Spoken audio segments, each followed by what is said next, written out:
ladies and gentlemen, to Dungeon Nytes' second campaign. These lovely new faces to the Dungeon Nytes fam are going to be here for hopefully a long, long, long time. Yeah, forever.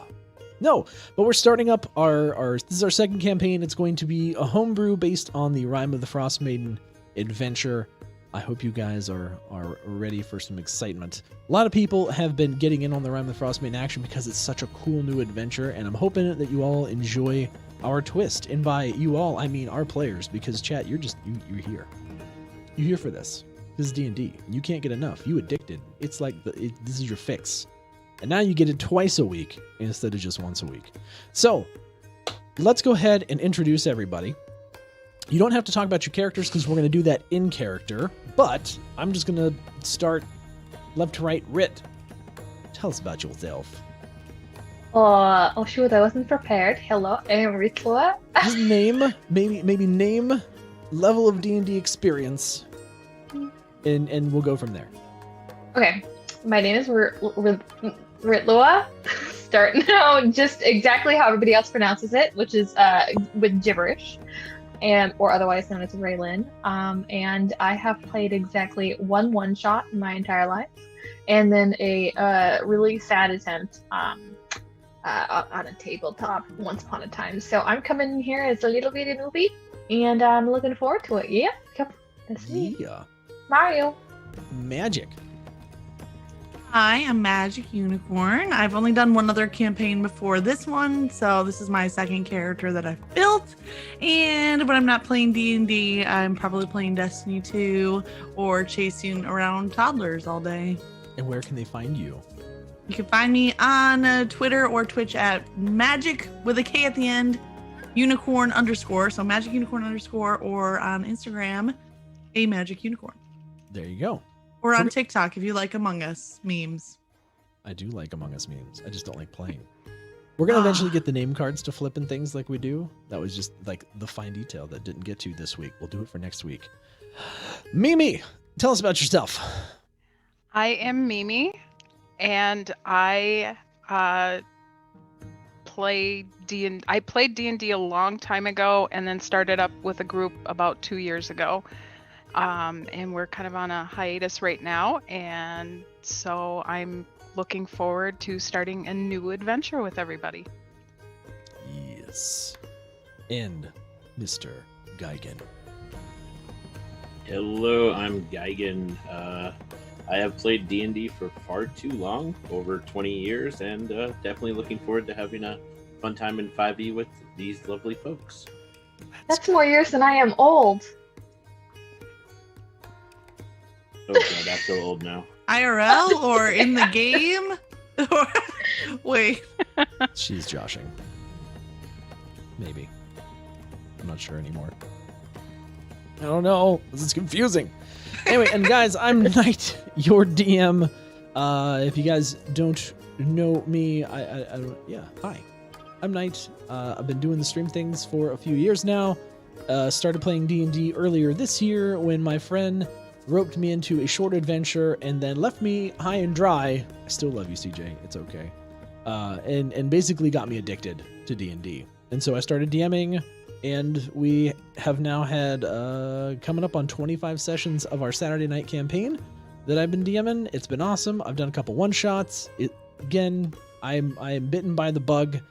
And you guys asked for more D&D, so I brought you more D&D. So for me, this is the second campaign that I'm going to be DMing simultaneously.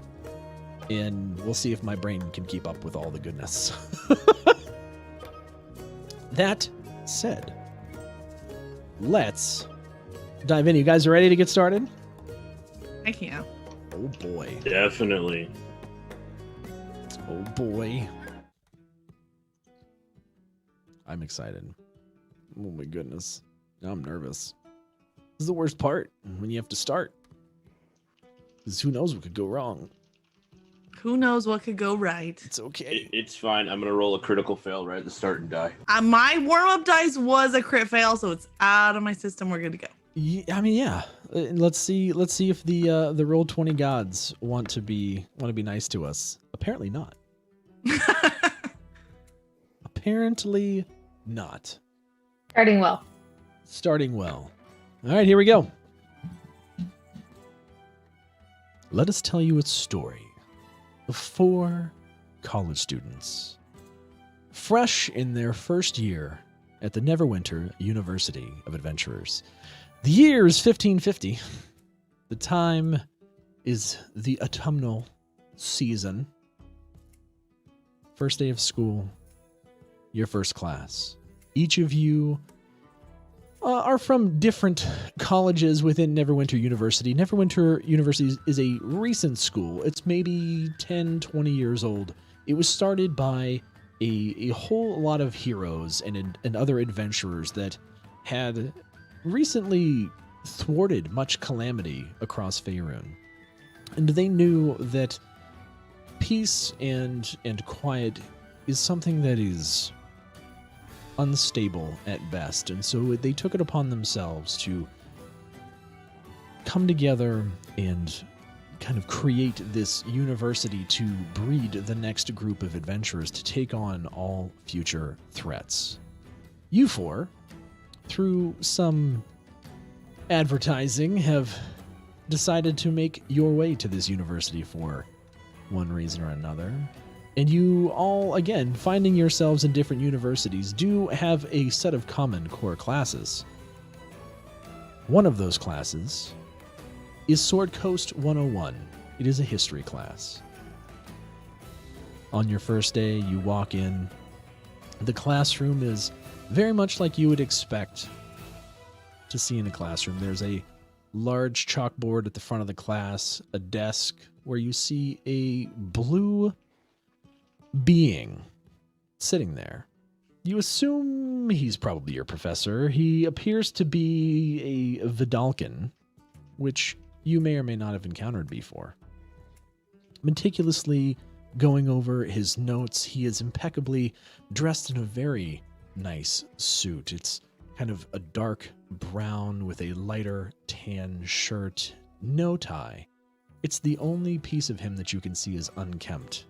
As you take your seats in various desks that are individual but nicely crafted with wood and have individual seats that are not attached like you might have had in your schools, not in Faerun. He stands up. Yes, pipe down. Welcome, class. Welcome, all of you would-be adventurers. My name is Professor Alston. I am your history professor. History is very important. You should be taking notes. If you are unprepared for this class, you might as well just leave now, because I don't have time for you. Just kidding. Just kidding. Hope I didn't scare anybody. But you totally should have notes. Do you not have notes? Come on now. Talkative bunch, aren't you? Well, let's see. Let's get some icebreakers going. Let's go around the classroom here and see who we got. You! In the back with the horns.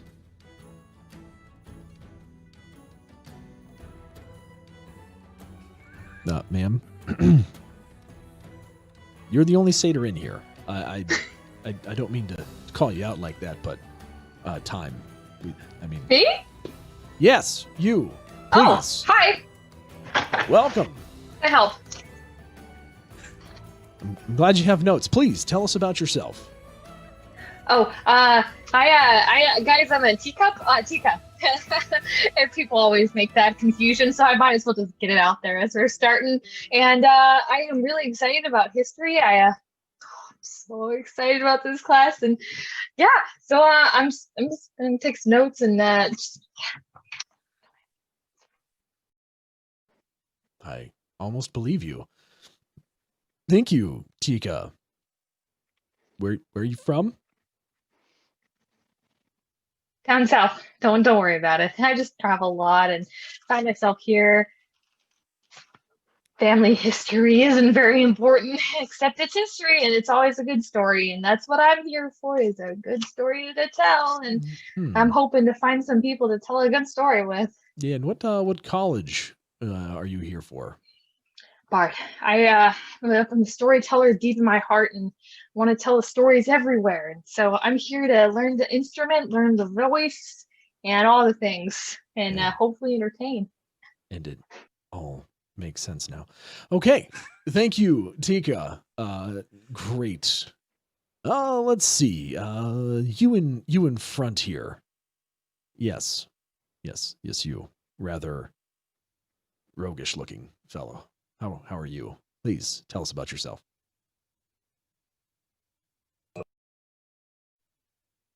Yeah, you have to speak up. I can't hear you, even though you're so close. It helps when your mic's not muted. Listen. Yeah, sorry about that. Oh, there you go. Yes. Finding your voice. Good for you. Cat caught my tongue, kind of stole it for a moment. Sorry about that. Are there Yeah, cats in I'm here? I get hungry Drathar. sometimes. That's terrifying.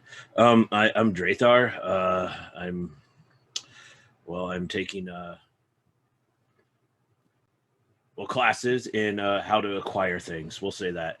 And I'm from I'm from nearby. We'll say that. You guys are so incredibly descriptive. I do hope that you are able to pontificate and alliterate a bit better on your Professor, assignments that I give you. Yes. what he's saying is he likes to steal things from people. I do not steal things. I just find things that were misplaced. Good. You can find that cat you misplaced earlier because I'm hungry. Now, what college are you Oh, you my. with here? Oh, calm down. It's fine. I'm with the Rose College. Figures. Do give all my best to them. They are, always up to all kinds of misgivings. Anyway, look, I'm just gonna pull from the roster here. Do we have a Poppy? Is there a Poppy in here? That would be me. Oh, yes. Hi. Hello there. Good morning. Yes, morning. Please tell us about yourself. My name is Poppy Keziah Lovett, and my family sent me here. Where's What's the Poppy? your family from? Oh, that's not important. I would have you, class, understand.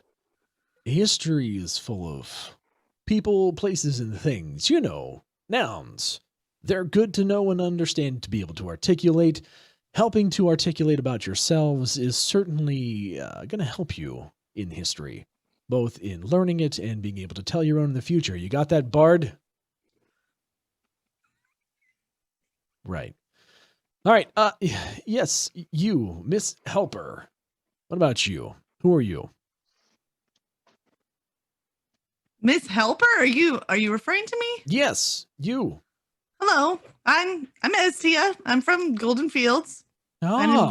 Someone that I'm has formerly- location. Formerly an apiarist, and now I'm here to find some new adventures. It's the name of the Apiarist. college after all, so. Oh. So are you, do you have a specialization yet? I'm Professor, I'll have to be honest with you. I'm not quite sure what I'm in for. And right now I'm just exploring my options. A liberal adventures major. Love it. I didn't catch Poppy. What college are you with? My family sent me here. Right. I didn't have a choice but to come. What college are you studying under? I don't know. I haven't decided. I really don't want to be here. I mean, the door's right here, Poppy. Yeah, but if I go home, they're just going to send me back. Oh, Poppy, you should stay. It'll be a fun time. Don't worry. We're going to be friends. Oh boy. We'll see. He kind of adjusts his suit a little bit. Okay. All right. This is going to be a long day. All right. We're going to just say, all right, welcome. Again, my name is Professor Alston. For those of you that are looking me, thinking, "Wow, this sir is blue." Yes, I am.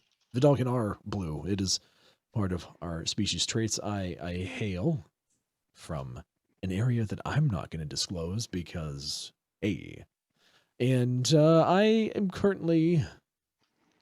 Well, you know what? I'm not going to tell you what I study under either, because I'm going to have you guys figure that out as part of our history experiment. That being said, I hope you guys all found your syllabus on your desk. That's that piece of paper in front of you if you're not aware. Hopefully you all can read. Any non-readers in here? I had a few last term. Okay, good. Really? People that don't read?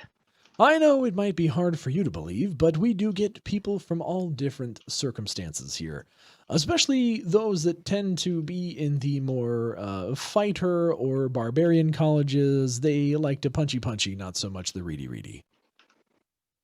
It's fine, though. They have their uses. Always good to have everybody has their use. Of course.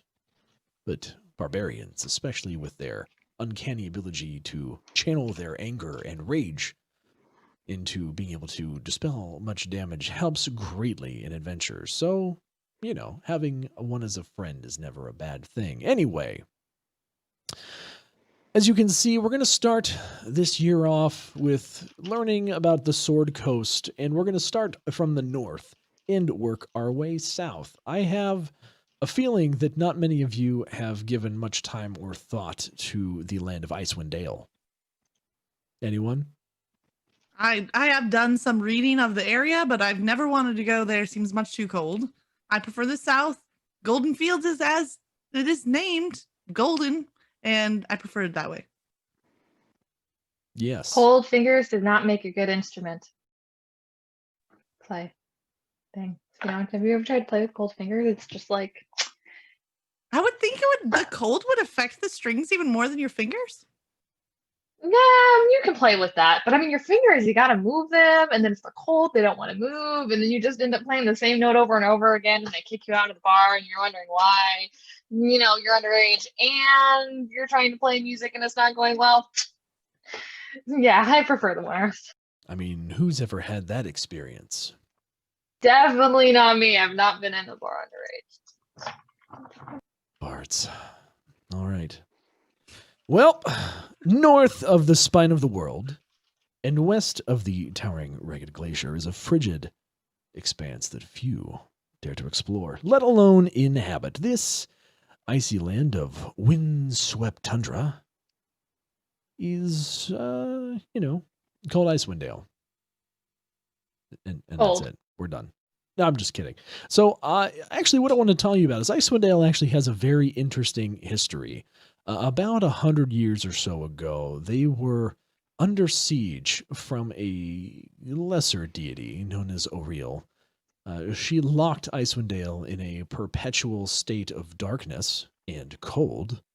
I used to read this one book. It was always winter, but never, what was it again?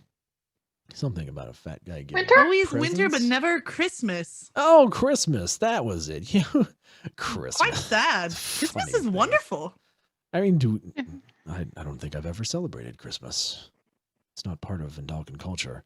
I'll have to do some reading. I thought that it was just fantasy. Huh. Thank you, Miss Estia. All right, so let me continue. In this time, they were locked in perpetual dark, without reprieve. Auril, the Frostmaiden, the divine embodiment of winter's fury, had withdrawn to the cold corner of the world to live among mortals. I don't know why. She wasn't very nice to them. Anyway, further, she had cast a terrible spell over all of Icewind Dale to the detriment of most of its denizens. Again, she was not a kind deity. Professor, I apologize for interrupting, but are you saying that this goddess Auril was also known as the Frostmaiden, or are these two different people we're talking about? Oh, same deity.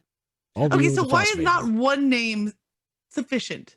Well, if you've ever gone over to Theros and you have Zeus, the god of thunder. I mean, if you're a deity, you kind of have to have a thing that you're a deity of.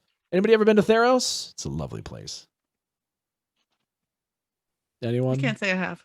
Not very worldly, you bunch. Well, hopefully one day you can adventure to Not very Theros. worldly. You didn't even know of Christmas. I mean, who's heard of a silly guy where a fat guy brings toys to children one day a year? That's ridiculous. Anyway, You moving on. scoffing at joy for children? I am. Children are unkempt, are somewhat destructive, are very difficult to control, and in Vidalcan culture, They don't have children- money. But were you not at one point also a child, Professor? That was a very long time ago. Vidalcan, we live a very long time. I myself am a spry 150 years old. To your eyes, Professor Alston looks maybe in his late 40s. He's very fit, good shape, very, very handsome looking blue gentleman. So when he says 150, that's kind of a... Anyway, yeah. I haven't... Is there an easy way to an A in this class? Yeah. You can study, you can take notes, and probably not be half drunk coming to class. He Poppy says as he takes bards, the slog am I out of. Listen, this Poppy's class is trying not to- difficult. Poppy's trying to catch the professor's eye. How? Exactly. Yeah, give me a... She's sort of looking up at him, kind of winking at him. Give me a charisma check. Yes, That's a check, let's D20, go. right? Yes, it is.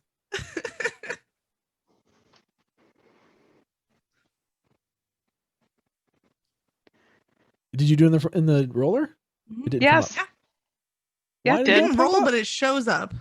Yeah, Oh, it's there. She probably doesn't have 3D dice on. Oh, or you have to enable 3D dice. Enable 3D Oh. dice in there. And so Where that way it where do I shows. enable 3D dice? It's in settings. In the It's like the 5th checkbox. Oh my god. It's fine. Settings. Professor Alston's about ready to look back into his book. He's just looking. I was like, where did I leave off here? Oh, yes. Click and So drag. you see Estia, who's sitting next to Drathar, What the heck? just kind I've of never done this. There it is. Okay. pulling her possessions a Choose little bit over click- to the other click side. So number next. her bag was right here next to Drathar. She just kind of casually moves it to the opposite side.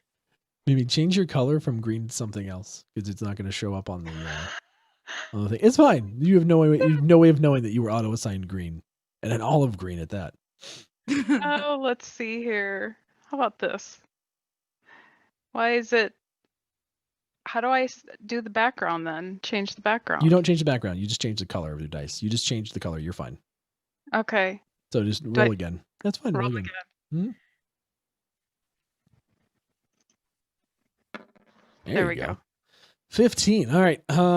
So he's going to, Professor Alston's going to be looking, kind of after giving Tika a brief tongue lashing. He's going to be kind of scanning back around the room, and he's going to come across Poppy giving him the eyes. And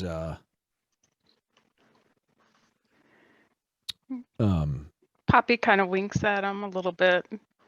this Poppy, is there something in your eye? Not at all, Professor.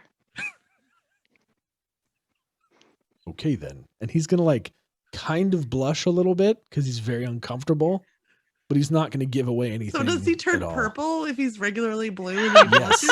blushes? His cheeks are gonna like flush a little bit, and they're gonna be slightly purple, and he's just gonna kind of. Okay. All right. Back to the book. As I was saying. Yes. Each night before midnight, Auril takes to the sky on the back of a white rock. That's a giant bird for those of you that are unfamiliar. And weaves a spell which manifests as a shimmering curtain of light. A beautiful aurora that illuminates the night sky and fades before dawn. This magic prevented the sun from rising the next day. So, essentially, midday became twilight, trapping Icewind Dale in this dark embrace with no sunlight or warmth to melt the snow or ice. Hence, the always winter part and always dark part. If you were in Icewind Dale at this point, you better hope that you've got some warm clothes, maybe some goggles, lots of blizzards going on. Maybe what else? Some good snowshoes. If you are unfamiliar, they make things in Icewind Dale. They're these little skis that you can attach to your feet. Helps evenly distribute your body weight on top of snow so you don't fall in. Makes it a lot easier to travel. If you ever make it up there, it's a good thing to know. Also, good things to know. Does anyone know how people travel in Icewind Dale? Horses. Sled dogs. No, and yes. Very good, Estia. There are no horses up in Icewind Dale. Why wouldn't you just hire somebody? Who would you hire, Miss Poppy? Well, I would hire somebody to take me To around. take you around in Icewind Dale.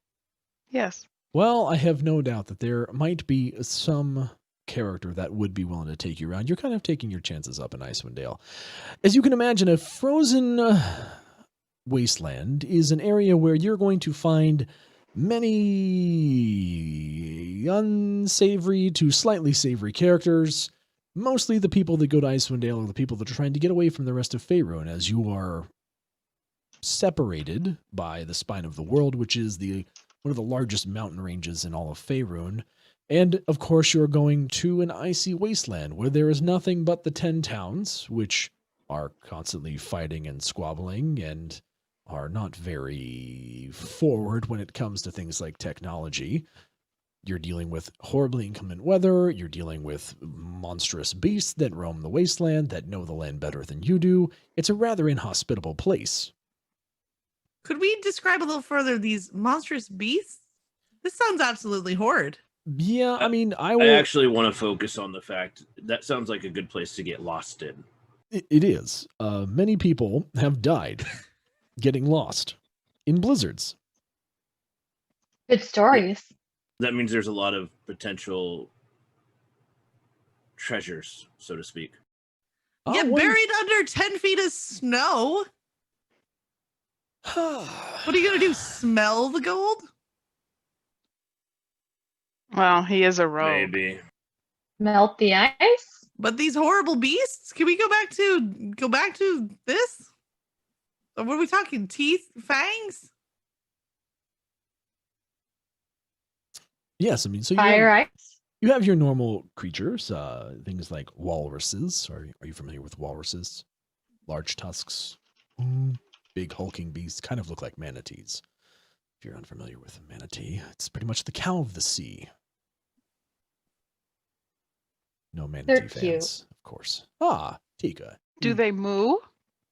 They do not moo, Poppy. They more make large guttural noises, especially when they're mating. It's a lot of huffing and puffing.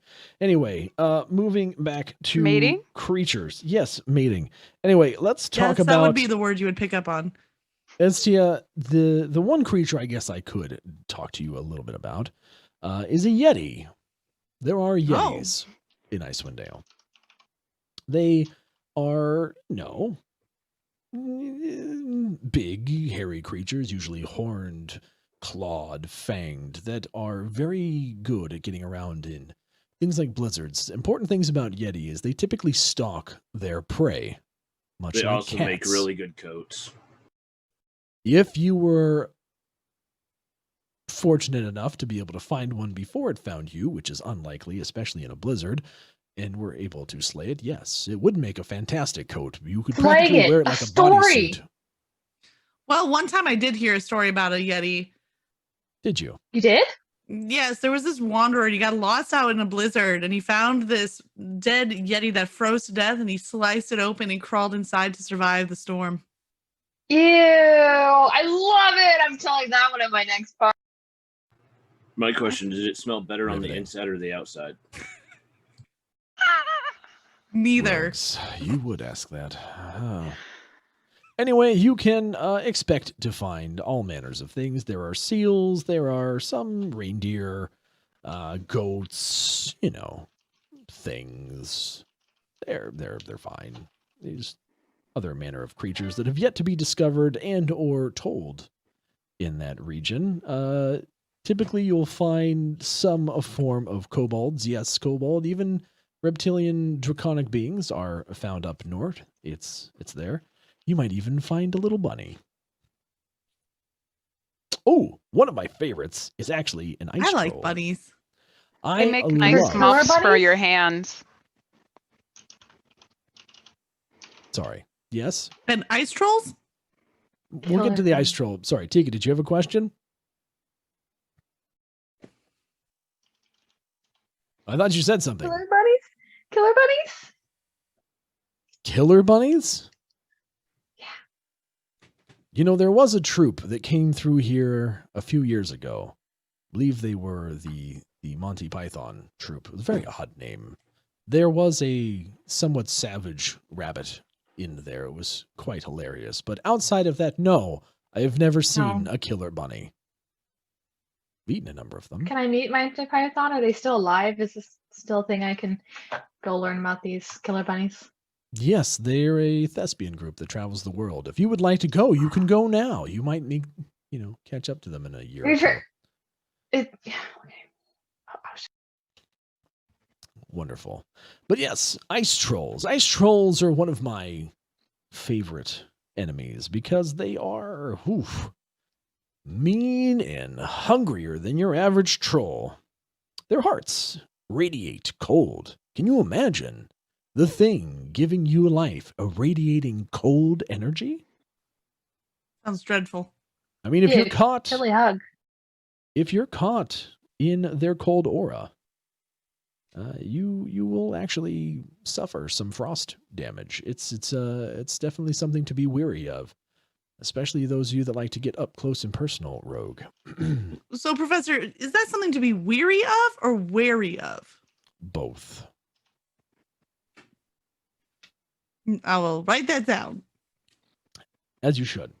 I'm just Are going to they- say, because I might be a rogue, don't just assume I like it up close and personal, unless it's, someone of the other sex. But I might be one of those that, likes a little range when I fight. Oh, you don't like to do the stabby? Well, I'm not going to say right now. It's, up in the air. Like to keep you surprised. Well, I've known many a rogue of both ilk, but seems like the vast majority are the stabby kind. So if you're going for more the distanced approach, good on you. It's different. It's harder. Takes more skill. Although invisibility and the stabby are often come in handy. Oh, the stories I could tell you, but that's for another time. Last thing, for those of you taking Speaking of notes distance. on ice trolls, they have very keen smell.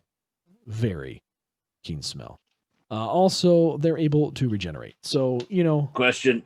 yeah. How do you hide from their smell? If they have such a keen smell, is there like something they can't smell, something they just don't like? Probably you, I'd imagine. I bathe, thank you. I mean, one would assume You do? that some are keener in the scent than others. If there were ways to hide your scent, you would probably learn them in your rogue college. Nothing comes in mind. Rubbing dirt on yourself or snow is Have only you tried going to make honey? you I've a heard that's tastier helped snack. very well with disguising your scent. Wouldn't you smell delicious though? Well, but then you wouldn't be detectable because you wouldn't smell like your natural scent. They would just smell the honey. I mean, But I that would just smell good. Suppose I don't if wanna ice attack- trolls don't like honey, that might work. But you would be subject to other things like polar bears and Oh, the polar ice bear, or excuse me, the polar owl bear. If you haven't heard of those, they are a variant of the common owl bear down here in the southern parts of Faerun. Anywho, I knew someone that had a pet owlbear once. did you? What was its name? Well, I didn't ask him what its name was.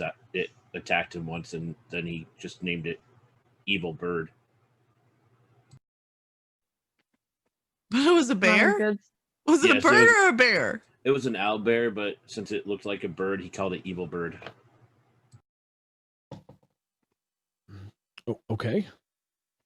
Don't ask. He was special. I'm more attuned to having like smaller pets. Sounds like it was a very special experience. Anyway, continuing. So, let's see. Where was I here? Oh, yes. So, important to know, each casting of the nightly spell leaves the Frostmaiden supposedly a little weaker. Takes a lot of effort So to we catch could kill her. her. Well, if she were still alive, yes, you could kill her. She's been vanquished a long time now. This is By history. whom? Ooh, that's a good story. Can you tell that story? That is for tomorrow's lesson. We'll get there. For now, it's Is there important to going know to be the a setting. test? Of course, there will be a test. What kind of a class do you think this is? Well, this is day 1, so I just assumed this wasn't going to be a test right after day 1. Well, I'm not going to give you. Aren't a you test taking today. notes? I am. I have a very good memory. So you That's- are taking notes, or you're relying on your very good memory? Which is it? A little of both. Well, Interesting. we'll have to see how that goes. Oh, I understand. He's taking notes. Taking notes. Yes, got it. Well, lucky for Guard's you. notebook. Lucky for you, Drathar. All of my tests are new and unique. So there will be no finding of previous tests circulated by upperclassmen to come in and save the day. So hopefully your mind is as good as you say it is, which, you know what, I'm inclined to give you the benefit of the doubt. Most rogues that I know are of a keen mind. Anyway, moving on. Professor, Yes, Poppy. do you do private tutoring? I do not. Not for history. But Moving on. what if I need help? Bobby, if you need help, I've been taking notes and I'd be happy to study with you. Perfect. You got a friend. Anyway, moving right along. Again, each casting of the spell supposedly left her a bit weakened. It was one of the things that they supposedly used to exploit and remove her from the area. That spell, however, also provided enough power to put up a barrier. A barricade of sorts. So there's only one main road in and out of Icewind Dale from the Sword Coast. Essentially, the Frostmaiden made it very difficult to get in there. Blizzards constantly going about. It was a very, very, very dangerous pass to try and cross in that time. I do fear many were lost. I remember a party led by my friend Donner. It didn't end well. Anyway. So the road would be you keep using the past tense. So if we were to like travel there now, Oh, clear? yeah, it's lovely. I mean, the pass is Oh, okay. still cold and dangerous a bit, but it's lovely, you know. Wait, I'm what sorry, was your friend's name and why was he trying to go there? Yeah, what was the party's name? The Donner party. Was there another Was one his in it friend named Blitzen? This is some joke you two have going. Oh, Bye, I forgot this dude. professor doesn't know about Christmas. No. Donner was a Goliath from the Sword Mountains, and he was leading a team into Icewind Dale to try and help put an end to the Frostmaiden. His party was unsuccessful as they were not able to breach the blizzard. And in order to survive, he was forced to eat their corpses. Like Oh, giant opposite, like Oh, giant how icicles. sad. I mean, And you're friends with him. yeah, of course. He actually teaches at the Ew. Barbarian College. That's not a story that would go well. Can we have What? I another? mean, you do what you have to do to survive. That is rule number 1 of adventuring. Sometimes the I'm best gonna thing to tell do you is to now. run. But that's a different class. but what about loyalty and camaraderie? Don't you think that they would have been better off helping one another instead of eating each other? Do you think that they would not have wanted him to live after they had all had died? With, of course, him using his Goliath abilities to try and scrounge for food in the frozen wastes? But did he not just end up dead regardless? No, he didn't end up dead. He actually made it out. He teaches over. I mean, I at the really, Barbarian honestly, would College. prefer people don't eat me. Then why did I write down that he was dead? I don't know. I didn't say that he died. I said that he lived. He just ate their corpses to stay alive, and then he teaches over at the Barbarian College. Personally, I would hope he's that no one does not eat me when that happens. Just please don't eat me. I can't I'm imagine sorry. anyone less appetizing. You I would can think of rather one. starve than eat your corpse? Well, Yeah. yeah, I definitely would not like to eat my own corpse. No, I said you would Well- have us starve. How selfish. Newbies. But I mean, Can we get back to the lesson, please? all right. Honestly, I prefer the evil bunnies to eat me. I have no words. All right. Moving along. Let's see. Barrier, blistering winds, donor party. Good. Yes. Okay. Again, you knew the sun doesn't rise. Blah blah blah blah. Yes. So this whole event, this whole kind of affliction that Auril was kind of casting on Icewind Dale, trying to make this place her domain. The people came to call this unending winter the everlasting rime. That might be on a test. You note takers. Everlasting rhyme? Rime. Was it like a poetry Rhyme, contest? Rhyme. Okay. Yes, Bard. Rhymes. R-I-M-E. Oh. The rhyme of Auril. Also known as the everlasting rhyme. If I was taking notes, I would bet on the everlasting rhyme. Could but you tell me how to meticulously- spell Oriole? Could I tell you how to spell Auril? Yes. A-U-R-I-L. It's pronounced Auril. Oh, really? Oh, really? I see what you did there, Miss Etstia. Very punny of you. Thank you. You should really be joining the Bard College, honestly. I mean, it's definitely an option. I mean, liberal adventurers, you have your pick. You can do that for a year or so take your time. Find out where you fit best and go there. No doubt you will find your footing. Anyway, let's see. The prolonged winter, which went on for more than 2 years, actually went on for about 3 years by the time they finally ended it, threatened to doom not just the civilization of 10 towns, but all of the flora and fauna of the area. So as you can imagine, even the most impervious of flora and fauna would be deprived of sunlight, which they need to undergo what process, anyone? Oh, photosynthesis. Oh, Estia, I'm growing to like you. You're gonna be a good student. Yes, photosynthesis, the process by which plants take sunlight and extract it for various nutrients in their bodies. Anyway, So you're telling me no more flowers, which would mean no more bees, which would mean no more honey? correct. This place is Which would worse mean your and plan worse. wouldn't work.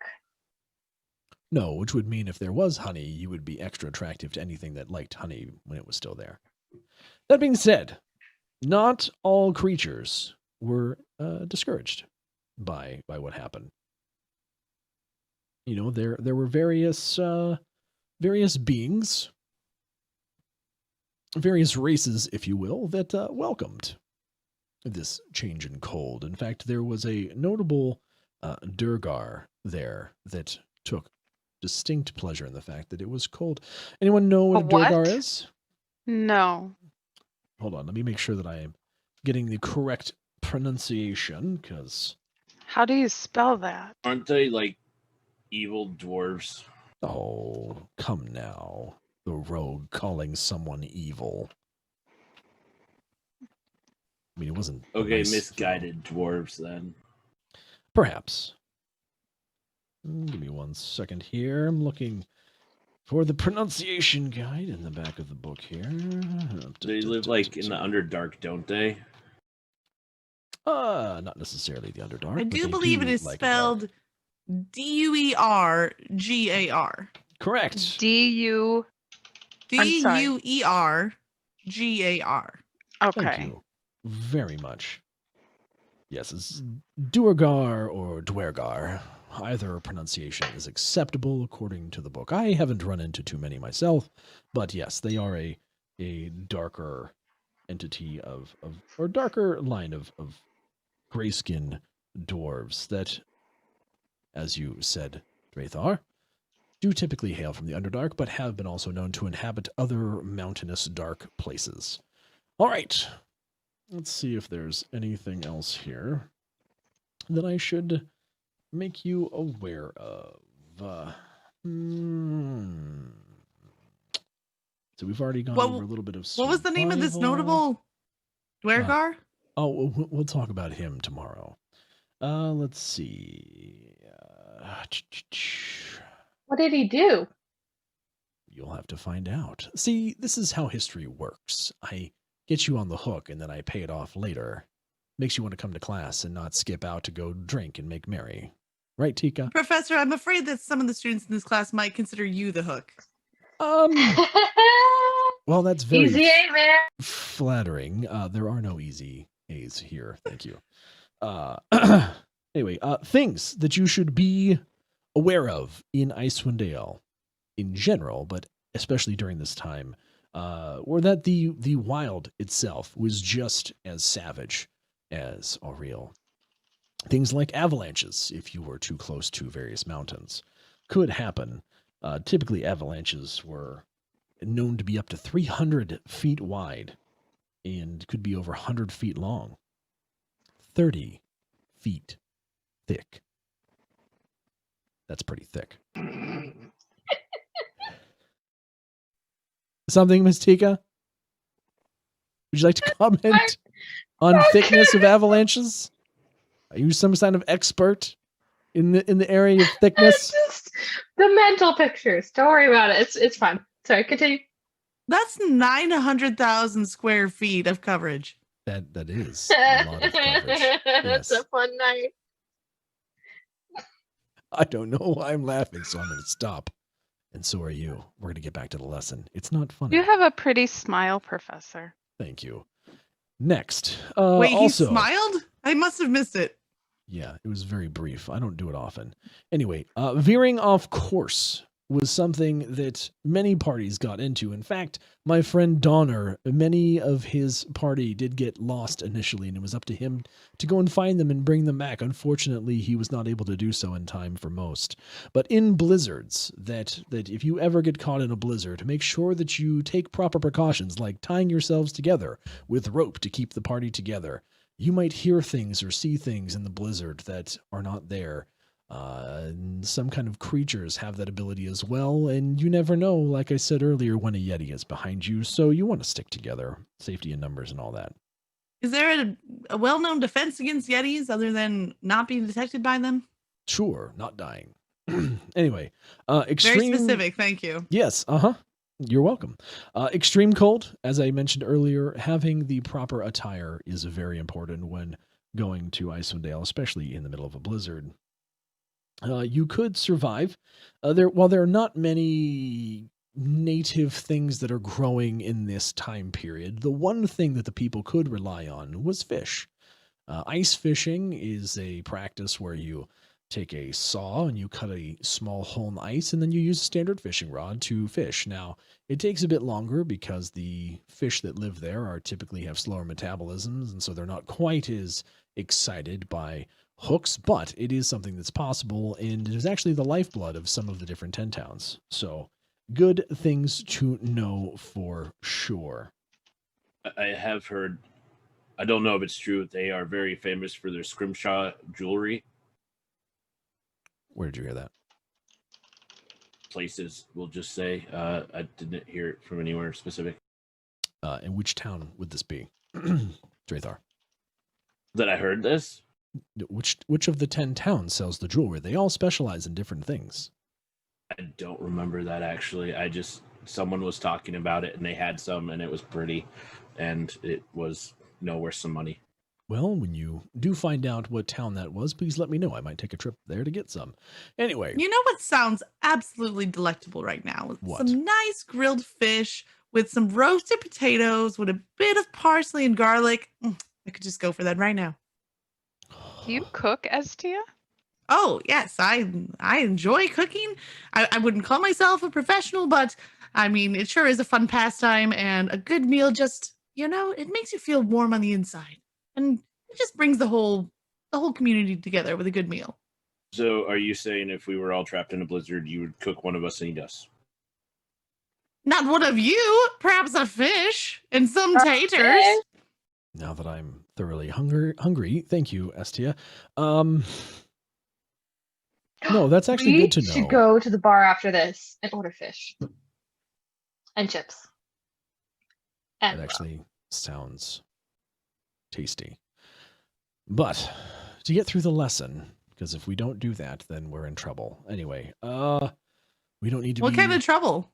I like to stick to we very can get into strict... trouble tonight. I like to stick to very strict schedules. I have definitely budgeted some time for day one shenanigans from underclassmen, but I am running out of that time. So to get back on topic, if you were to fall in the water, what do you think would happen? You freeze to Fish death. would eat you. Yes and yes, actually. So there are things in the water that could eat you. Very large creatures, such as whales, that have been known to nibble the toe, leg, and or entire person of those that had fallen beneath the ice. That said, typically the ice during this time period was extraordinarily thick, so that happened less often.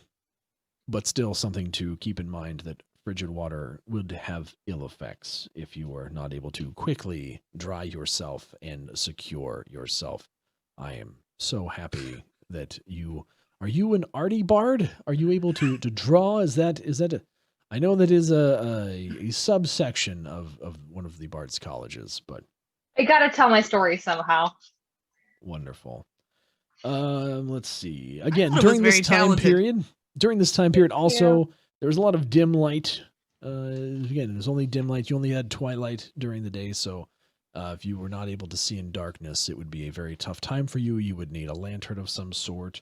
All of those different things. Let me see here. I think that's. Were there any most- vampires? Are there any vampire? Why would there be vampires in Icewind Dale? I mean, you said there's other Oogie Boogies, and it was Twilight. There might be some vampires out. What about penguins? They're so cute. They're so cute, and when they try to have the little eggs The and their little families, waddling with the little flippers. those are friendly. I just want to know how we went from vampires to penguins. Vampire Seemed like a penguins. weird transition. But I mean, which chance, would are you there- rather talk about? Evil, blood-sucking creatures or cute, adorable little waddling penguins? I'm starting to wonder People- if there's vampire penguins, and I sure hope there are. Oh yes, that's a story I want to hear. All right. Professor, so, the vampire penguins. there are not vampire penguins. That he knows of. That were recorded in history, none that we know of. If you are up there and you find some vampire penguins, please let us know so we can update our publications. It's always nice to be able to get students to pay more money for books every year. It helps them out. Anyway, let's see. New editions. Let's see. We're going to talk next about the 10 towns. So, just so you're aware, there are 10 of them. Hence why it's That's called a surprise. 10 towns. Right. They all specialize in various things. Let's see. One of them is Bremen. How do you spell that, Professor? It's a B-R-E men. Yes, Bremen. Let me see if I can actually go in here. I would really be interested in what the different crafting specialties of these towns are. Yes, I assumed you would. So, according to the books here, I believe Bremen is a sort of fishing village.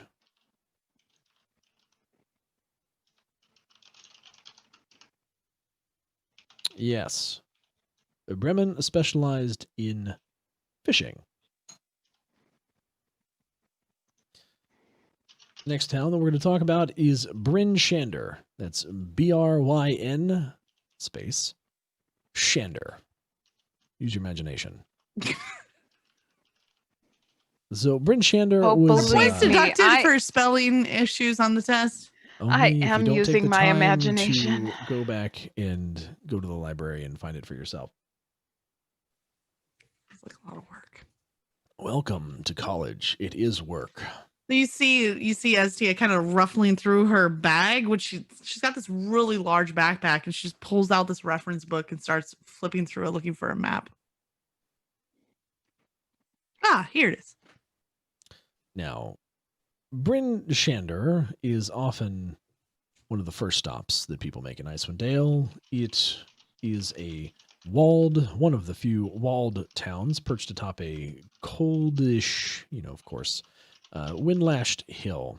Despite that, the friendliness is one of the things that this town is known for.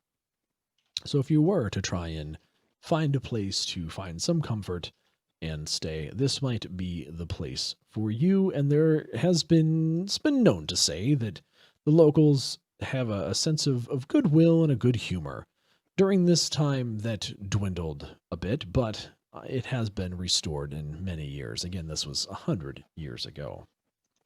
So, Professor, I have a question. Yeah. If Hundlestone is closer on the path towards the 10 towns, why would people bypass it to go all the way north to Bryn Shander? Pardon? If Hundlestone is much closer, much further south, why would you Mhm. pass by it to go all the way north up to Bryn Shander? Because there's nothing there. That's a good reason. What was that other town name? Hundlestone. And there's nothing there? There's nothing there. Wouldn't they also go to Bryn Shander because it's the capital? I at least know that. Very good. The capital of economy an like? icy wasteland. Wonderful. Yeah, I knew that because I saw your map. Thank you.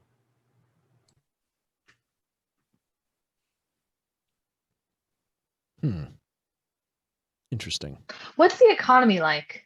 Could you stop snooping off my notes, please? Your map is not a note. It's something that you bought from someone else. So technically you're snooping on someone else's notes. I paid good gold for this. And for And you to just That's help not yourself like to the resources I've invested in seems very disrespectful. And I thank you for spending the nice gold on that. It was very helpful. I appreciate it. Thank you. How much gold for you to never sit next to me again? Wow. All I right. sat here first. There's lots of seats. Okay.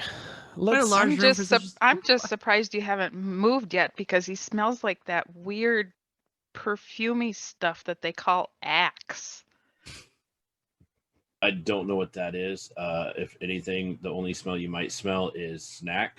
And well, he's in my pocket, so I doubt you smell him. Snack? Pardon, what do you have in your pocket? What? Oh, nothing. Don't worry about it. No, no. Professor? Please do tell. What do you have in your pocket? I have my friend Snack. He's my pet mouse. Interesting. That is adorable. Okay, so pass him all over here. Do I you- want to pet him. Do you keep him around as a snack? Is that why he's ever named Snack? No, it was a joke. I had a friend that named him Snack, saying that if ever I had a hard time, I could just use him as a snack. But I would not eat Snack as a snack. He's my friend. Oh, okay. But rotisserie style might work. Stay away from Snack, please. A little stew? It could happen. How about some carrots, a little green onion? Oh, delectable. If you want to eat something like a mouse, the sewers have lots of rats. I'm sure you can find some. Thank you. Snack. Oh, yes, you would please. know.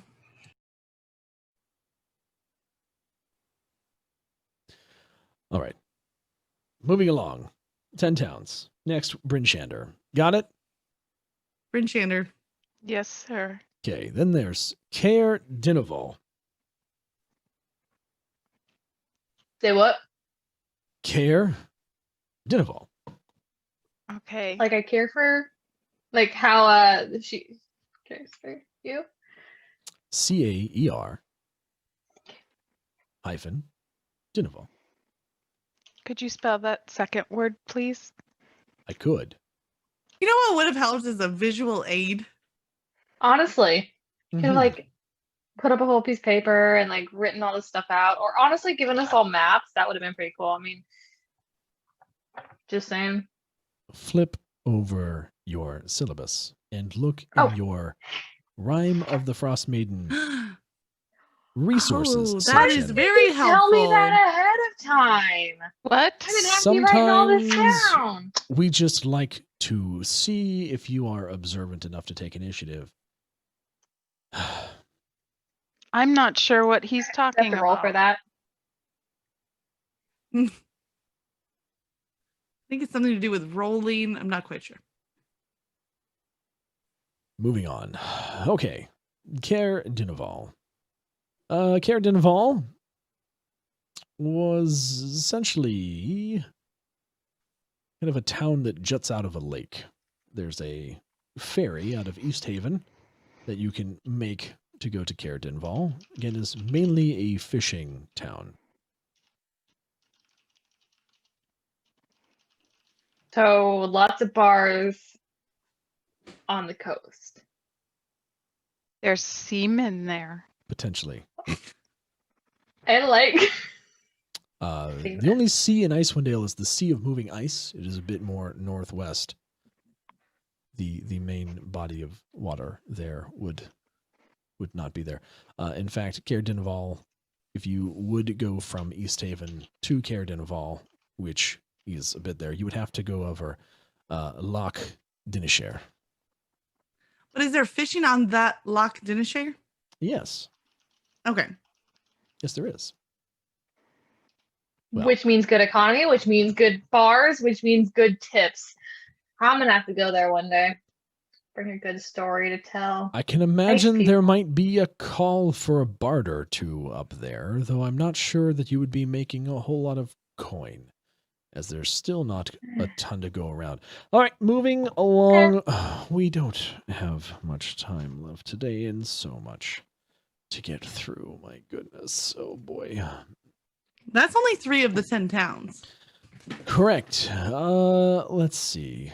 You know what? We're going to skip a few and go to one of my favorite places, Goodmead. Goodmead, as you can imagine. Does it have good mead? Yes, Icewind Dale is Yeah, a it's my place that's favorite. very literal. So Goodmead was founded by immigrants from Chult. And it's nestled between Red Waters and the Evergreen Forest, which is, of course, frozen at this point in history. Did But they rename it? no, it was still good. But then it's not evergreen.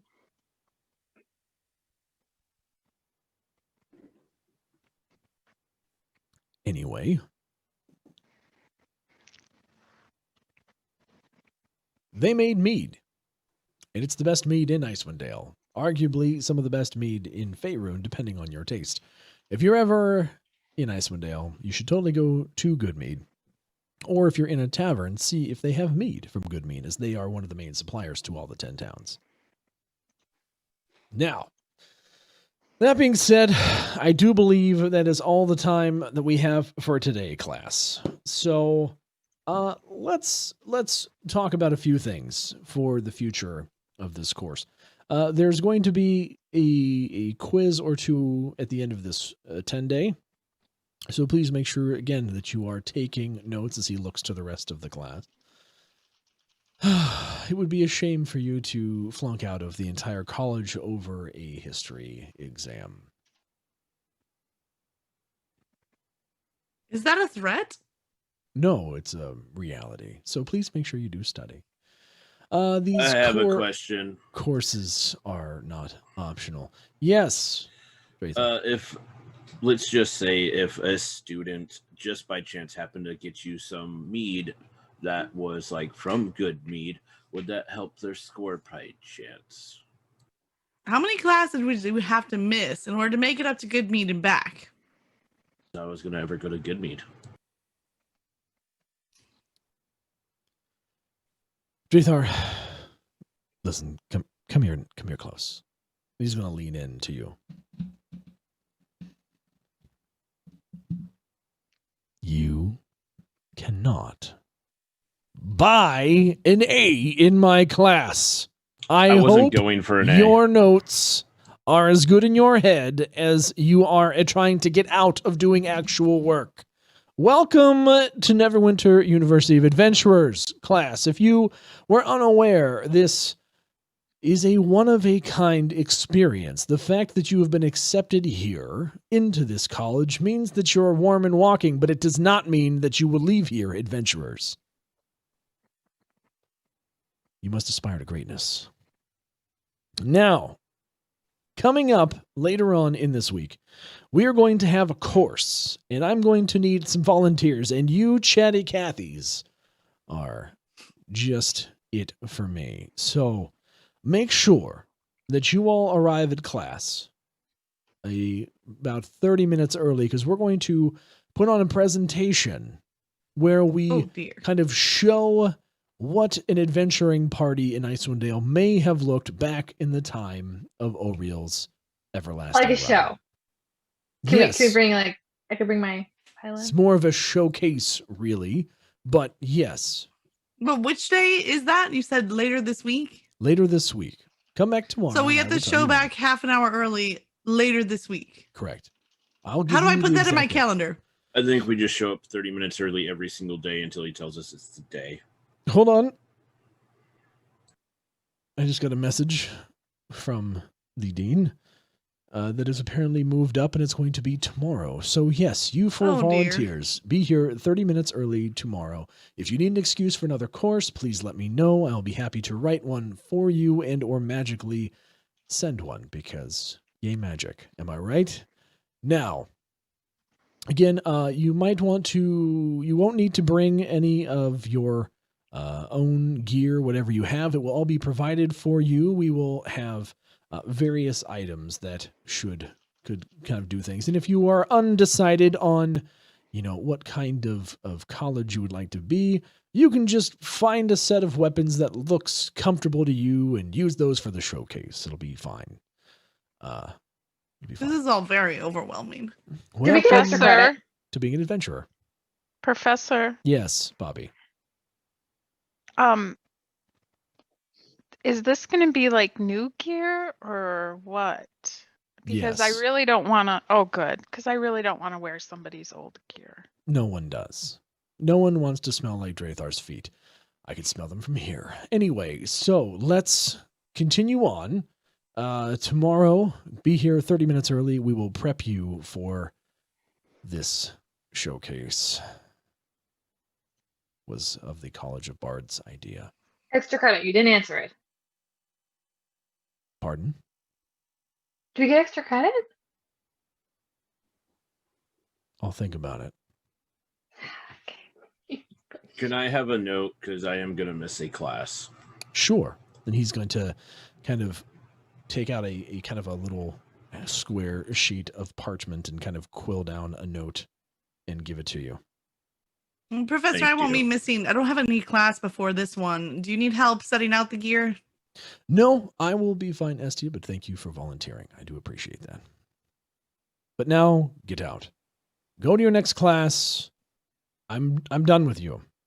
Come back tomorrow, 30 minutes early, same time, same place. Good day to you. Bye, Professor. Yes, please. Shut the door. It's cold outside.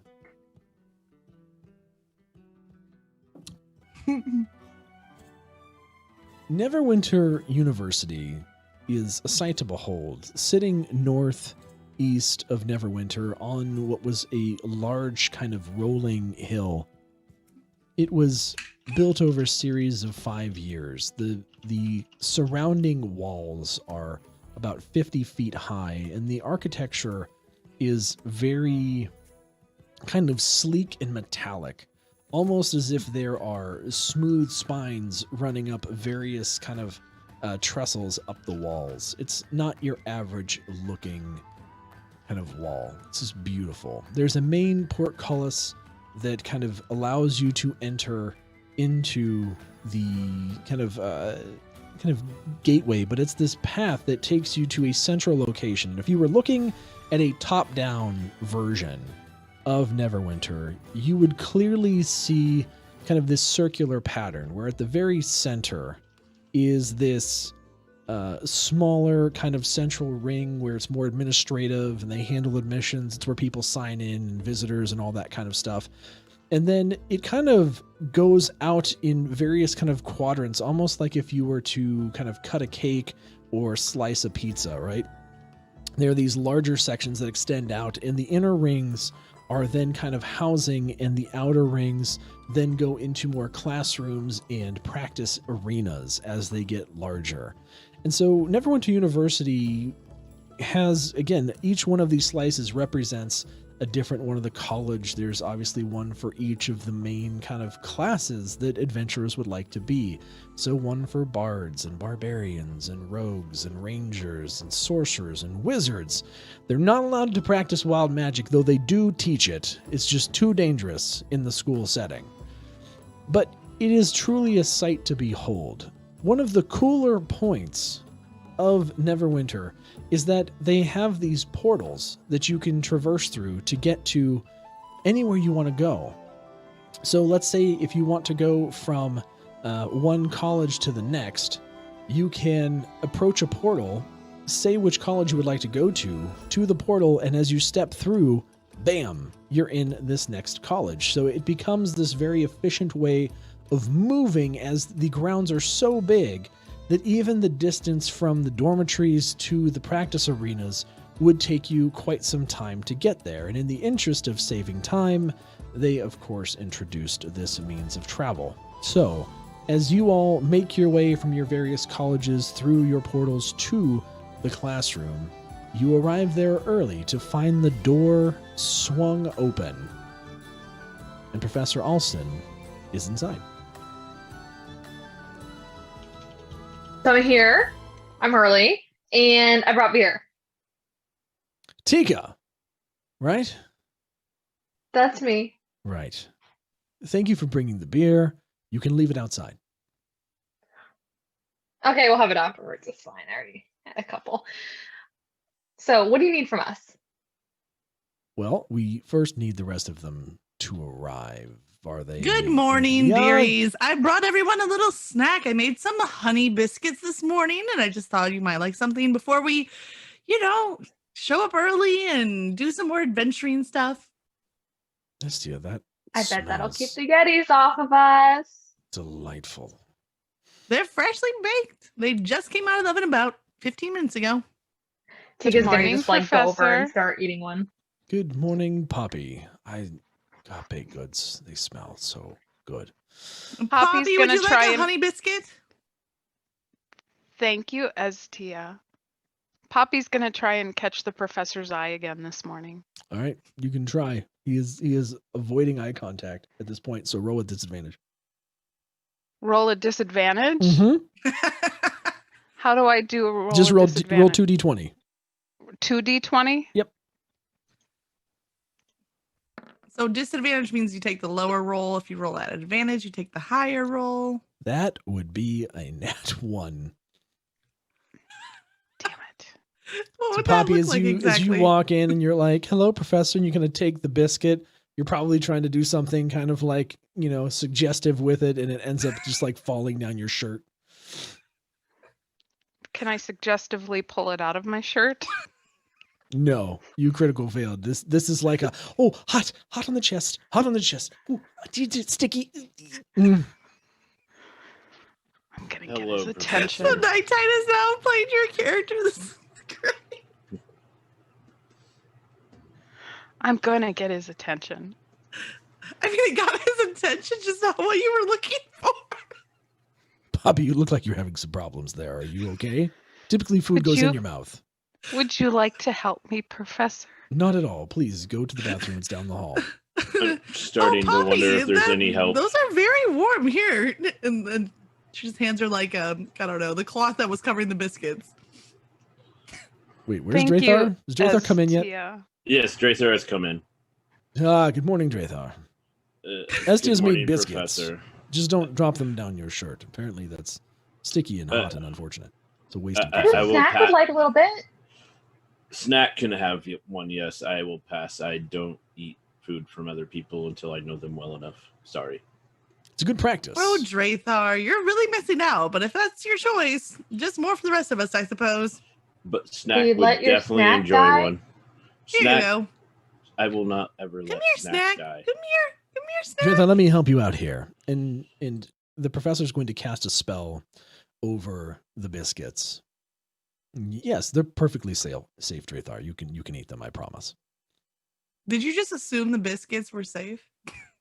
I did assume the biscuits were safe. I was hoping, Esty, that you would not try and kill me on your first day, considering that you do need me to proceed in this college. Killing your professor. They're absolutely safe. I just enjoy a little morning baking. I mean, I do occasionally have Professor Donner come in as a substitute if you would prefer his Goliath barbarian way of teaching. He's a bit more strict. Cannibalistic? I mean, he might get hungry. You might be able to sway him with biscuits. I don't think I have enough biscuits for him. Yeah, he's a tall man. Anyway, so what we have in How store tall for you, is he? he hits his head on the door on the way in. I can direct you to his college if you would like to see about becoming a barbarian. I'm sure he would love to take. No, on are we more here to people. pick out equipment today? Yes. So let's follow me. Longsword. Follow me down the hallway here, and he's going to escort you down the hall. And again, this hall is kind of like the walls again are this black metallic sheen, and you're almost walking on what like a marble stone floor. They really like went all out when it comes to materials. And as you're kind of making your way, kind of slooping off to the right-hand side, you're going to see that there's this whole section that opens up. And in this section is kind of like almost an armory. You see that there's some furs laying on one kind of area. There's a whole wall full of weapons in another area. And Professor Alston's just going to turn to you. All right, you four. Essentially what I need you to do is pick out a set of armor. Grab yourself some furs. If you want to make yourself a bit more authentic by grabbing some snow gear, feel free to do so. And then I need you to kind of pick a set of weapons that would be synonymous with your college. If you're undecided, pick whatever you think would go right for you, what feels natural. And No, this is very difficult. I'll be waiting back in the classroom. So I'm going to leave you to it. Tika's gonna have no trouble. She's gonna literally just like run in, grab a long sword, set it down, grab furs, like cover herself up in as many furs as she can, and just basically just like get all cozy, grab the long sword and a couple other things, and just like run out all excited as she's like ready for an adventure. Okay. Because this is a show she wants to put on. Tika, I have a question for you. With already having fur, does it make you uncomfortable to put on more furs? No, it basically just blends in because then I'm like a whole furry beast, and I might actually fit in with the Yetis. I mean, it does look cozy. What color is your leg Yeah, white. fur? Ooh, so you have white leg furs. You're like a lamb. Like a lamb, it's a little soft, lightweight. It gets a little darker down towards the feetsies. It's like a gradient of like white to gray. And my little paws, feetsies, not paws, Hooves. my hoofs are like a little grayish. They get black on the bottom. So basically, right now I look like a big old snow bear Cool. with hoofs. Estia, what do you choose, and what do you look like? So Estia has long, like flaming red, very curly hair. She's 3 feet tall, a little on the chubby side from all the baking. And just, wearing a very like plain, dress and with her big old book bag. But yeah, pretty much she looks very much average halfling, except for the very notable red curls. So she's gonna walk over and kind of bypass the weapons section and then go straight to armor and then kind of like look around. She's gonna grab 2 furs and then just some leather armor, and then she's gonna struggle to kind of put it on because she's a little chubby. And so she goes over, Poppy, dear, could you help me with these buckles? I seem to be having all kinds of trouble. Sure. I can do that. I can't reach this last buckle here in the back. Okay, I'll get that for you. That's it. Okay. Well, so you do need to pick a weapon. So what do you choose? What if she doesn't pick a weapon? Fine. No, okay, fine. She will hesitatingly head over to the weapons and kind of put a hand While you're just thinking, looking at everything. while you're What? thinking about that, let's go over to Poppy. Poppy, what are you? Okay, good. are That's you what she would be choosing? doing. Well, Just looking. what I look like is I'm about 5'6". I have very striking blue eyes. My hair is a pretty white, very light skinned, kind of thin. So I will pick some leather armor, some furs. As far as like equipment, I'm gonna take a longbow. And then I will also have a couple short swords. Cool. And then Drathar.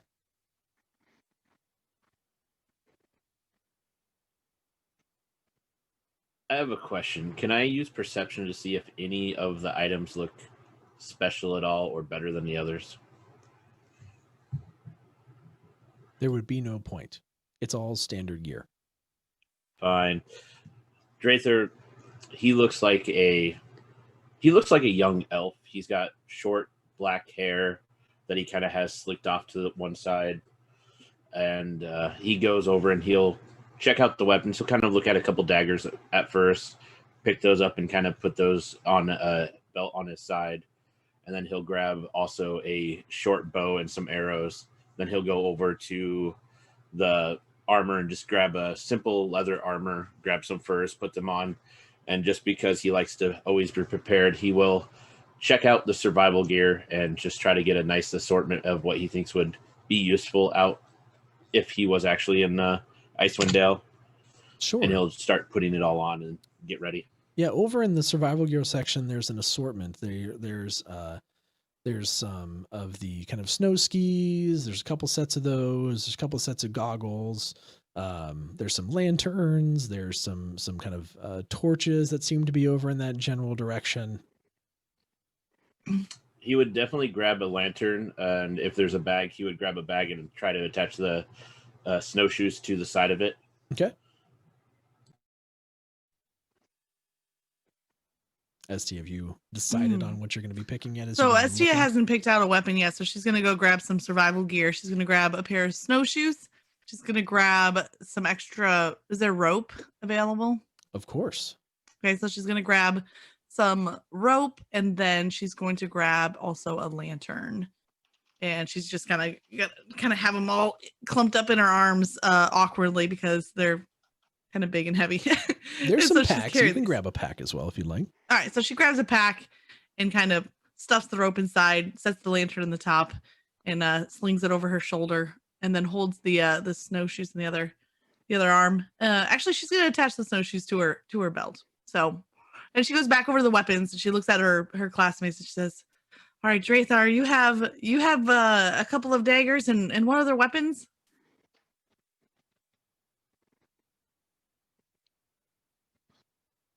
Oh, sorry, what was that? I was not paying attention. I was, getting my gear ready. What are your weapons of choice? I'm struggling to decide what to use. Well, I do like a bow. It can be useful if you need to ever stay at range, but otherwise, a pair of daggers. If in a pinch, if you need it for survival, they come in handy. What can I say? Okay. And then Poppy, what was your decision for weapons? Do you have any advice for me? Just pick something that feels like it would come natural to you. Well, I'm a little person, so the only thing that would come natural to me is, taking a nap, maybe. And then I Tika, got a recommendation. Have you ever tried, pots and pans as weapons? I think they come rather natural to you. You like to cook. Oh, I might need to. I Or do have knife. a very Or heavy knife. cast iron frying pan that could come in handy. You do see a set of cooking utensils. So along with Drathar's recommendation, she's going to pick up a set of cooking utensils and stuff them in her pack next to the lantern. And then lastly, she's going to kind of gaze at everything. And Rit, you took a greatsword? Long. A long sword? Okay. So as she's going to kind of look over everything, and then lastly, she's going to go for the absolute biggest weapon in the whole like array. And she's going to go right to this giant axe. And she's trying to like reach because it's hanging on the wall. And as she reaches to pull it off the wall, she's going to just kind of sling it over her shoulder. And then she said, well, I think I'm ready. I love it. So Professor Alston's going to come back.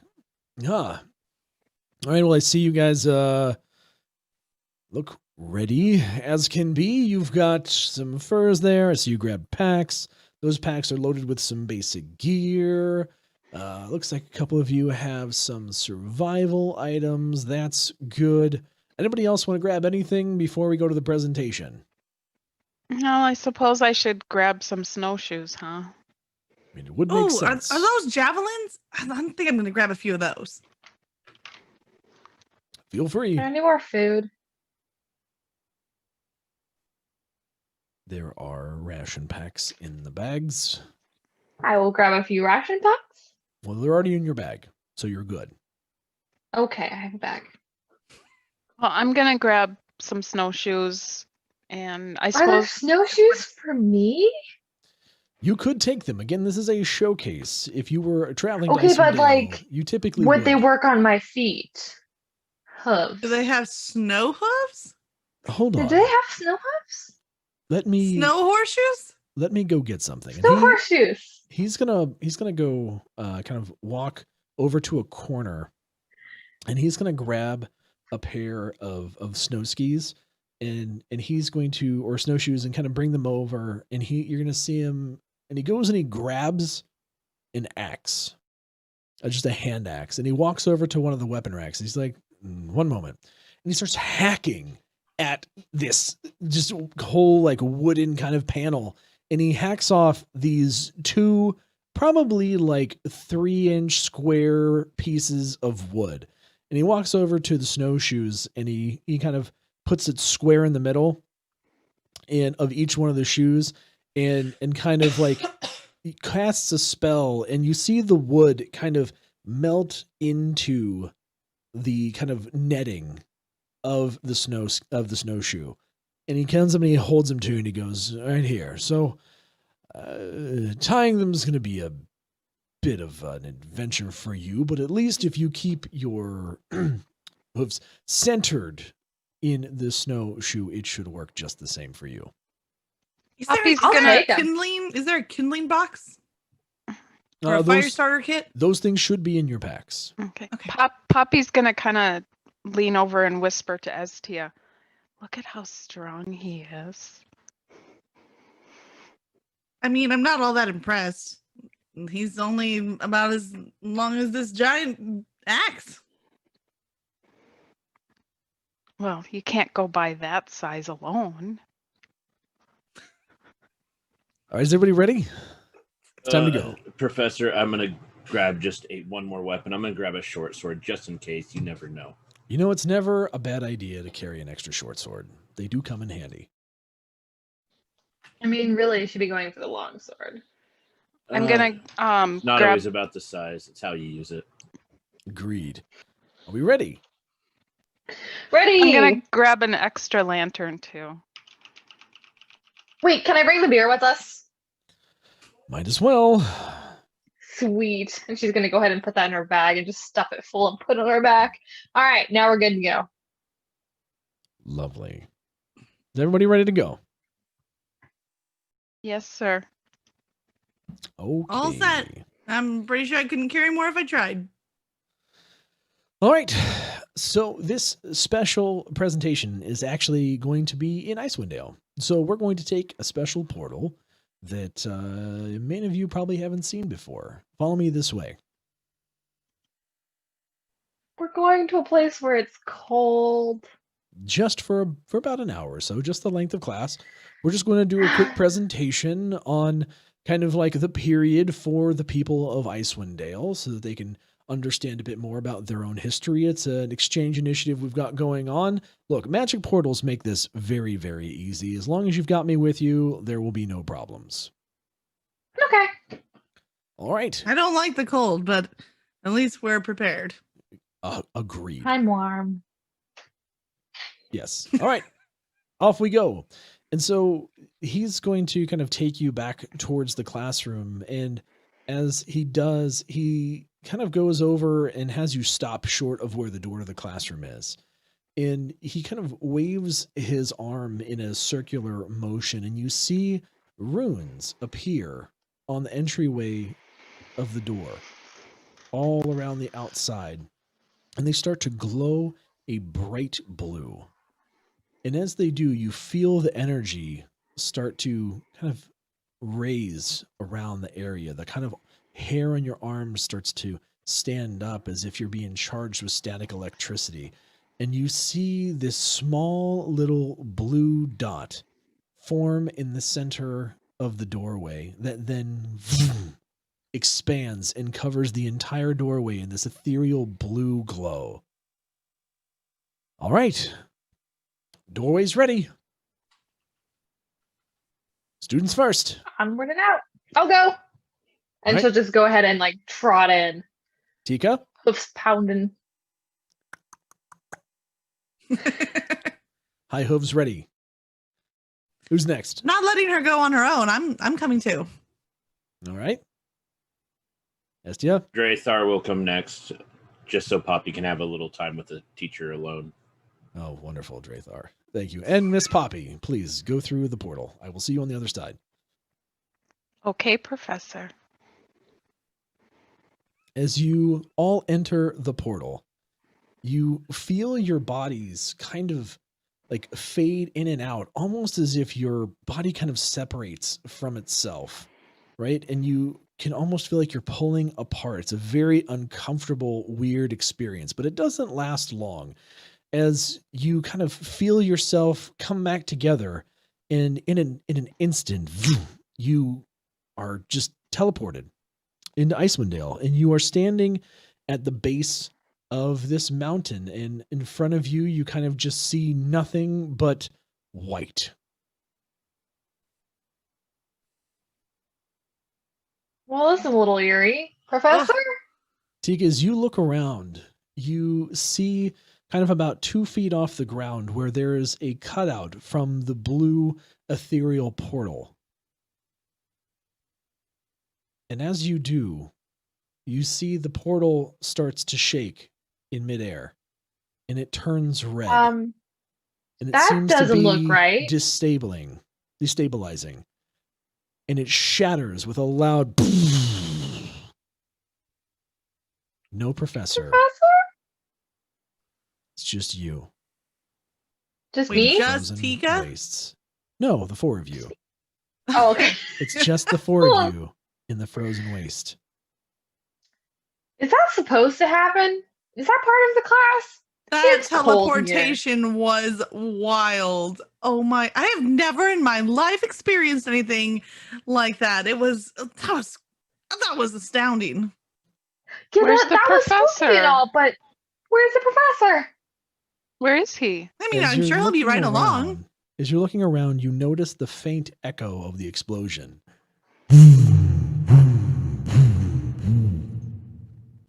All around you, and you hear the sound of cracking high above you. Everyone, I believe we should probably start possibly finding somewhere to hide. I'm going to say Tika was talking too loud. I think an avalanche is coming, like the professor warned us about. Drathar, Oh, Tika was much louder than that explosion. Yes, obviously. You guys are very loud at times. Drathar, as you look It was the around, professor. Excuse me? you can see that you are approximately 30 feet away from the base of this mountain. There doesn't appear to be any shelter there, but there at least is a wall that you can brace yourself against. Otherwise, You see nothing in the other direction. It's just white expanse. You see maybe a few trees, but that's it. I am I going to need you point out to all- everyone. To roll initiative. Dun dun dun. Bum, bum, bum. Dun, dun, dun, dun.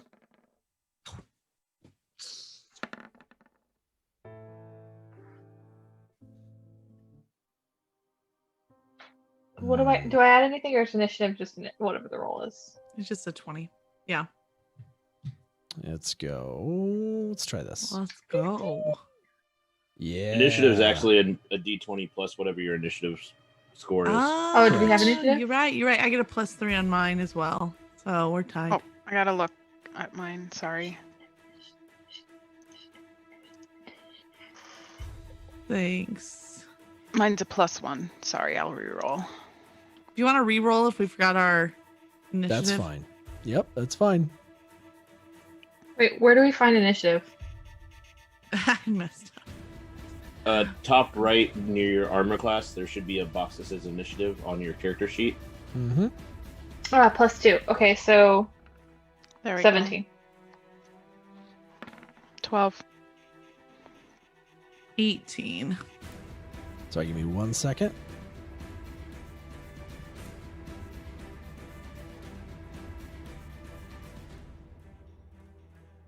Sorry, Drathar, what's yours? Mine is 21. 21. Okay. Bobby? 12. Tika? 17. And Estia? 18. Okay. Drathar, you're up first. What do you do? I am going to point towards where I saw whatever sort of shelter that was, where we could brace ourselves, and I'm going to start running there as fast as I can. What's your movement speed? 35 feet. All right, you're able to make it to the wall. Then I am going to try to brace myself behind it as best I can and wait for everyone else to come over. Estia. So I'm going to look back at Poppy and Tika, and I'm going to reach into my sack. So I'm going to throw my sack off onto the ground. I'm going to pull out the rope, and I'm going to say, here, let's wrap ourselves in this so we don't get separated. And then I'm going to toss them each. So I'm going to wrap some around my own waist, and then I'm going to toss them each another end of the rope to do the same. To both Tika and Poppy, since Drathar's already gone. Yes. Okay. Are you going to try and move? And then after I say that we're all secure, then I'm going to try to run and follow Drathar. How long's your rope? But I can only move 25. Okay. So you're able to move 25 feet in the direction of the wall. As you look up, you see that the crack of snow has started falling approximately 100 feet above you.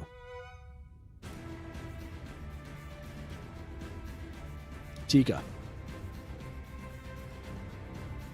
I'm going to go ahead and grab the rope as she throws it to me and then jump, which is part of being my breed.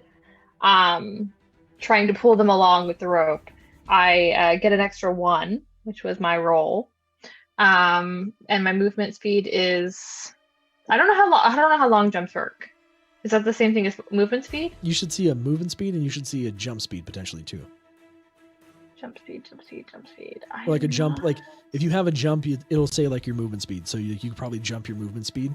If it's a special ability, you might be able to jump a bit more than your movement speed. It might Okay, be so under it's a racial plus- traits, right? Yeah, so have some it's traits. 35 plus the 1 I rolled, so that'll be 36 feet is what I jump. Okay. With the rope kind of pulling them along with me. So you just hear SJ go, is the extra like 10 feet. Well, we'll just see. like right the midsection of with the rope. The snow falls fast. And as it comes rushing down, Tika, I'm gonna make you give me a strength check to see if you're able to pull Poppy along with you at all.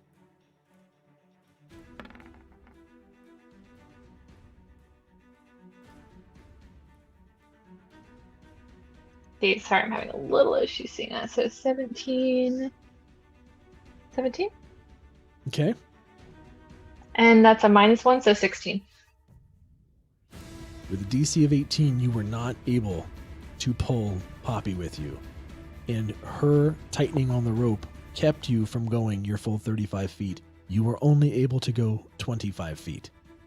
So you are still in range of the snow. As you look up, after kind of being caught midair and brought down to the ground, you see the snow rushing into you, and the snow completely falls, encapsulating you and Poppy. Well, it's been fun, everybody. Have a good night.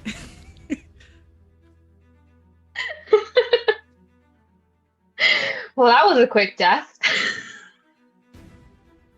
I need you to give me, both of you, to give me strength saves. Is that just a D20? Yes. So why was Estia not caught in the snow? She made it Oh, far you enough? would be. You would be because you were only 25 feet. Yeah. Estia, you are, all three of you are caught together in the snow. Dang it, I should have kept my mouth shut. Okay, got it. No, you're right. You were caught in the snow. So I have a strength saving throw. Yes, a strength saving throw. Okay, because I have a +2 on that. Yep. You would add your modifier to whatever that save is. Okay. So, whoops! I didn't mean to hit that. Hang on a second. It's not what I wanted to do. Are you sure? Because that's not a bad roll. Okay, well I'll take it. So it's a +2 on there. I Listen, just didn't You got get that on a there. dirty 20. Rit, what did you roll? 14. Okay. And 12 for Estia. 12 for Estia. All right. Estia and Tika, you both will take, let's see.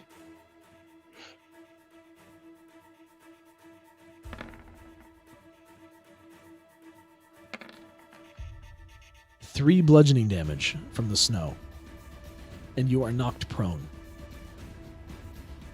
Poppy, you will take 1 damage. And you were able to kind of be still, kind of huddled but standing in the snow. And Poppy, it's your turn. Okay. So I got a hold of the rope as well then, the end of the rope. And I'm going to go, I can go towards the wall. I have a movement speed of 30. So go towards Drathar. As I'm sputtering. So this is going to be difficult terrain.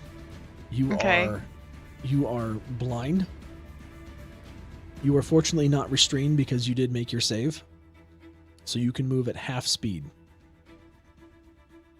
Okay, so I can go 15. But you are completely encapsulated. You have no idea what direction to go. I'm And it's not that the completely wall encapsulated. provides you safety either. The wall just provided you a way to not be completely covered in the snow. Although technically, Drathar is also buried. He just didn't have to make the save for the effects of the falling snow on the avalanche. So, okay, so I'm encapsulated. So they talk about in swimming. So I'm going to try and swim, and see if I can kind of get unencapsulated. So you're going to try and move directly up. Yeah. Do you have a climbing speed? No. Okay, so there would just be half your movement speed. So that 15 15 feet. then. You're able to claw your way up through the snow, kind of really struggling against the weight of everything, struggling to find your way up, and you make it 15 feet. Drathar, it's your turn. Is the snow still coming down, or does it It's Is done it coming. just- The avalanche happened. And the wall, am I still standing? I mean, like, You are still standing up against the wall. You are not blind per se.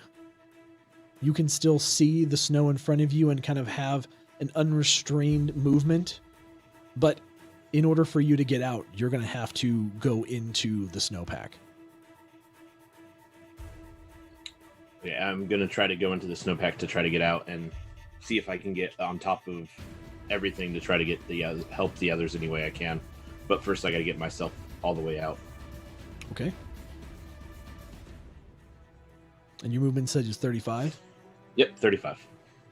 So, Drathar, you're able to kind of dig your way at a diagonal and start to burrow through this 30-foot thick pack of snow. You get to the top, and you look out, and you see just nothing but this ginormous mound of snow that kind of trails off into the distance, and you don't see any of your classmates. You have 10 more feet of movement speed. Can I use my survival to try to guesstimate where they might have been just so I can start heading that way? Sure, give me a survival check.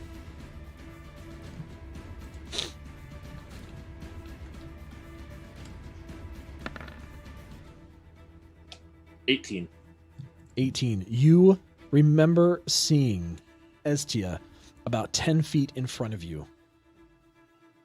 I will go over that and just start trying to get down to start digging down towards her. So you travel the 10 feet and you kind of get ready to start digging, but you're not able to dig at all during this turn. Estia, it's your turn. You are prone under 30 feet of snow. So,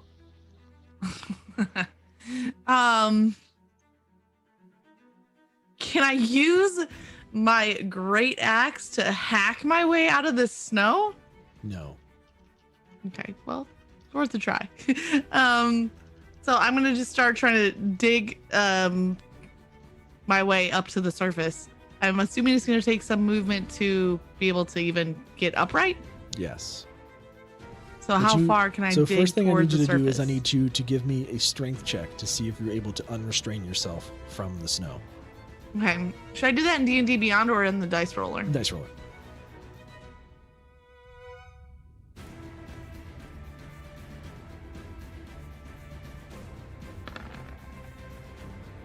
Uh, 15.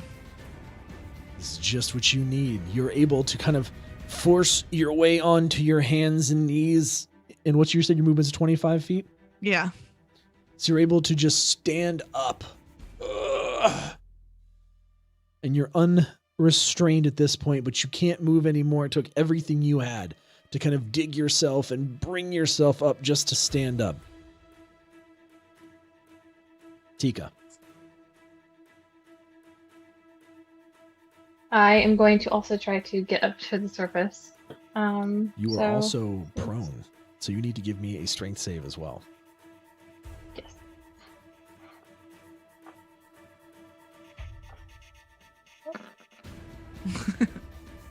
Twelve, 10. You are unable to free yourself of the snow and are stuck prone at the bottom of the snow.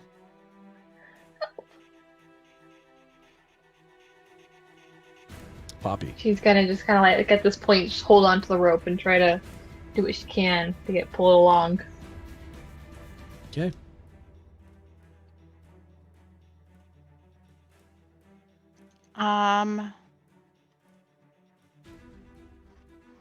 Can I continue to try and swim up? Sure. Let's see here. As you I- move up through the snow, clawing your way to the surface, you're able to kind of bring yourself up. You look over and you see Drathar about 20 feet away from you, looking like he's about to start digging.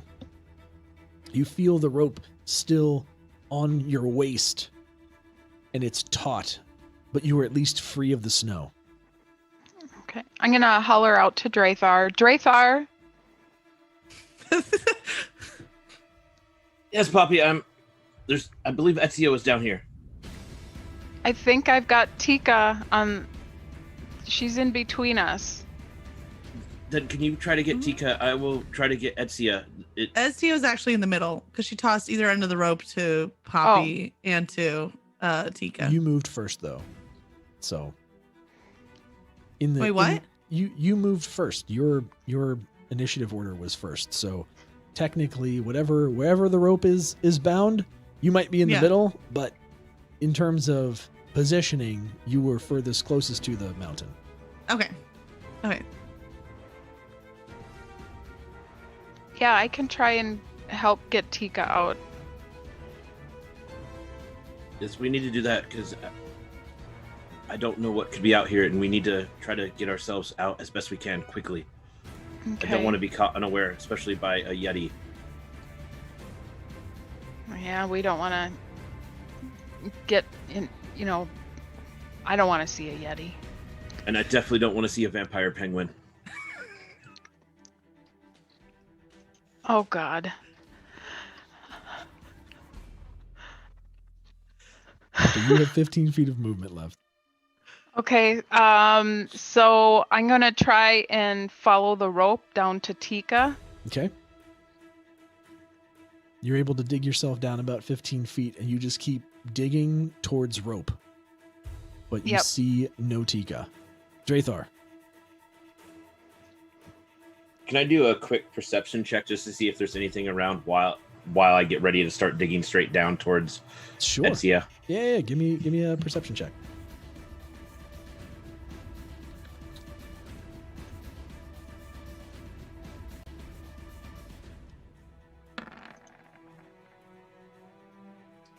Nothing.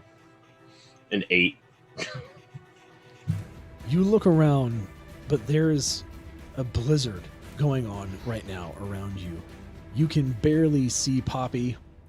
Wind is rushing through your hair, kind of knocked everything loose. You can feel the furs kicking up against your face, and it is freezing cold. But you perceive no creatures around. Then I am just going to focus on digging straight down towards Etsia. Okay. You dig down roughly 25 feet.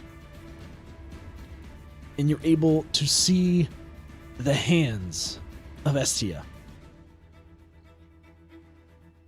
I will reach out for him. Do I have enough action or movement to try to pull her out? Sure. You want a strength check or athletics check or? I'd say give me a strength check, but I would definitely let Estia know you're there before you start tugging on her hands. Yeah, I wouldn't know if she'd be able to hear me, so I'm just going to start tugging. Estia, you feel Drathar just grab your wrists, and you can't see what's going on because your head's still packed in snow. Mm-hmm. Ah, vampire penguin!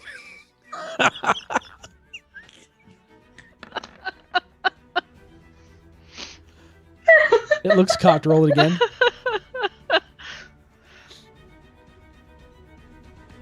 Vampire penguins. There you go. Okay. Drathar, you're able to get a good purchase on Estia's wrists, and you are able to start lifting her out. Estia, As I'm pulling her out and she's just screaming vampire penguins, I'm be like, where? Oh, Drathar, I've never been so happy to see you before. Hold on, I need to grab my axe. And so you see Estia like just immediately reach back down towards her ankles and make sure she hauls the axe out with her. Perfect. You guys are still kind of down in snow now, but you guys are both free and are able to kind of collect yourselves. And actually down 20 feet into the snowpack, you're kind of guarded from the wind, so it's actually not so bad. Could be worse. Estia, it's your turn. Okay, so if we're 20 feet horizontally away from Poppy, and we're 20 feet below? Yep, you're still kind of Drathar had to dig down to free you, right? So you guys are kind of 20 feet down into the snow. Okay. And so I have a rope around my waist that's attached to Tika. Can I figure out based on where the rope is where her location would be? Sure, you could start digging in the rope. Okay, so I'm gonna follow the rope and dig towards Tika, and then I'm gonna try that for a little while and I'm gonna try it for maybe 5 feet and realize I'm not getting good progress at all. So I'm just gonna grab the rope instead and just like yank with all of my might on it to try to just pull her right out of the snow. All right, I want you to give me a strength check. Is there any way I can just help her just to give her advantage? Yeah, I'll say sure. I'll allow you to do that since you're standing right there. But it's a DC of 18, so roll with advantage.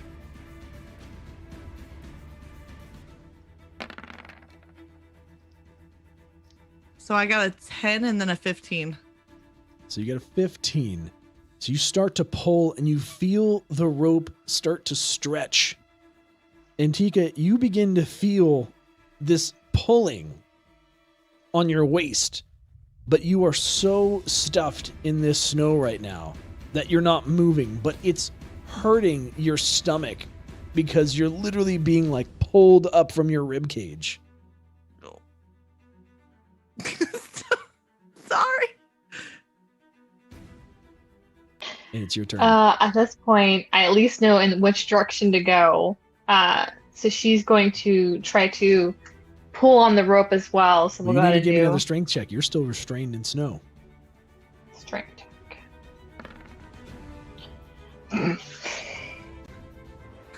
Those little satyr hooves are just not able to find purchase on the ground, and they, without any kind of traction, they're just sliding, and you're not able to get yourself underneath your body, and you're just stuck. And you're like, ah! Songs! Help me! Poppy, you see Drathar kind of go down, and you hear Estia start to kind of make noise a bit, and you assume that Drathar's Vampire penguin. God, Estia, that or a vampire penguin. And it's your turn. I'm gonna say I'm gonna yell at Drathar and Estia that I'm still digging down towards Tika, and I'm gonna dig a little bit further, following the rope. As you do, you dig another 10 feet or so forward, and you see Tika's little hooves and her little white tush just like kicking, trying to free herself from the snow. I found her! Get her out, quick! Help! Come help! How do we... You have enough movement to where you can free her from the snow. You kind of start to just shovel snow aside, kind of carving out her body. I regret the beer! At least the beer's cold now. Yeah. It's very cold. Frosty cold. Do I need to do like any type of a strength check or anything? No, you had enough movement. You're able to kind of get her free. So now you are all free, and we are out of initiative. You have survived the avalanche, and you even did so without getting any exhaustion from extreme cold. So Amazing. go you. Woohoo!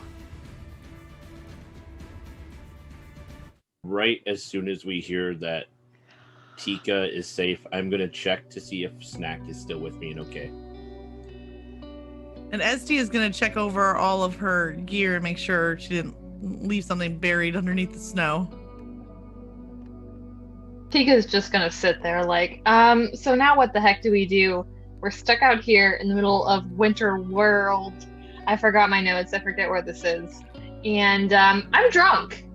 Not prepared. What do we do?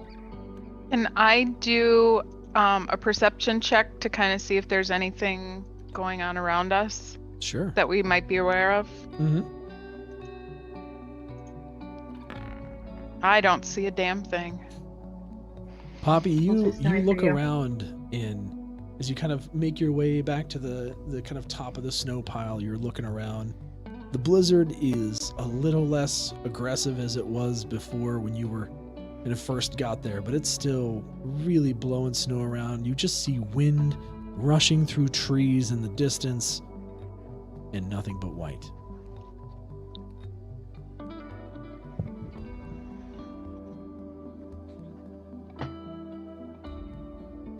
All right, well,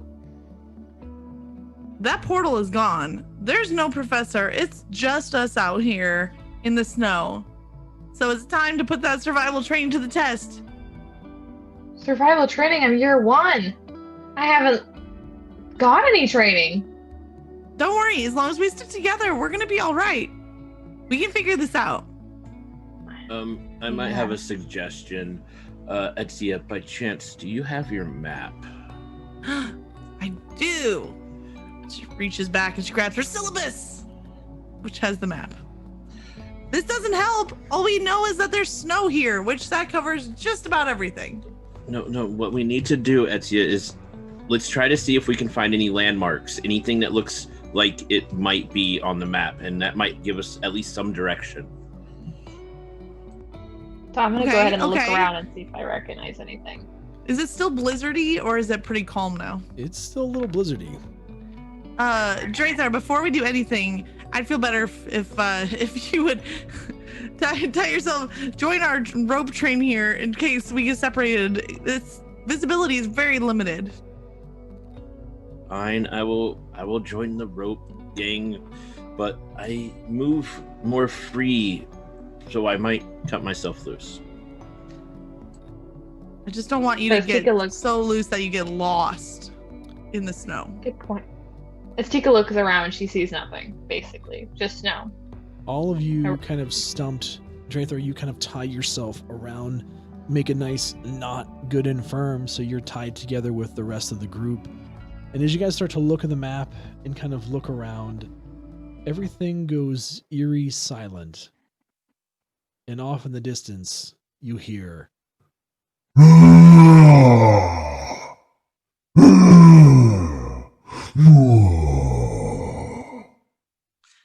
And Do we we will smell end like there honey? for tonight. But what if That was it's a fun. vampire? What if it's a vampire penguin? Oh, Or a shit. Yeti. I mean, it's definitely a Yeti, but like... Vampire No, penguin. really, what if it is a vampire penguin? We're rich. Could be. That's That's true. true. We would be if we able to upgrade all the survive books. it, we're rich. It could be. But we'll have to find out next time on Dungeon Nytes. Guys, make sure if you are watching this on YouTube and you have not subscribed to the channel yet, you do the thing. Hit the little like button and the notification icon to be notified whenever we're live, which is going to be every Monday on this channel. Come catch up with us on Twitch, twitch.tv/nighttide, on Saturday nights for more D&D, and on Wednesday nights as well for the Dungeon Talks show. We will catch you guys later. Bye-bye. At least that's the end of the proper show. Now we just kind of sit here and talk for a little bit. Hi, everybody. That was fun. Did you guys have fun? We survived our first avalanche. Let's go. Survive I'm sure we'll have many more. an avalanche. So I knew we were going to end up getting stranded, but I thought Professor was coming with us. But now, I thought so too. now we have less distractions, so that's good. No, It's true. no more distractions, unfortunately. I don't know. This Yeti or whatever it is might be really tall and attractive, and We don't Maybe we know can the give him extent of tea. Poppy's flirting yet. That's true. Or beer. Or beer. Excuse me, Yeti, do you like beer? Please take the beer and leave me. I'm curious I feel what like my roles were very, very on point for my character. Like she's Fantastic. half drunk, stumbling into class, stumbling into an avalanche, like wears up. I had fun. It was really good. It was fun. You didn't want to traumatize Poppy at the beginning. That's great. Oh, so good. All right, fam. Well, thank you guys, everybody that came over and hung out and chat. This has been a pretty awesome, a successful evening. The nice thing about this is it actually doubles as the VOD. So as soon as we end the stream here, you guys are going to be able to just watch the VOD if you need to. I'll toss a thumbnail up on there Actually, I think I made this go public after it was done. So we'll see. If it doesn't, I'll fix it. If not, oh well. It will be live in another day or so. But thank you, seriously, guys, for coming out and supporting us on YouTube. This was totally different and awesome. So I'm glad you guys had a good time. Thanks for being here, and we will catch you guys mañana. Bye. Night. Bye.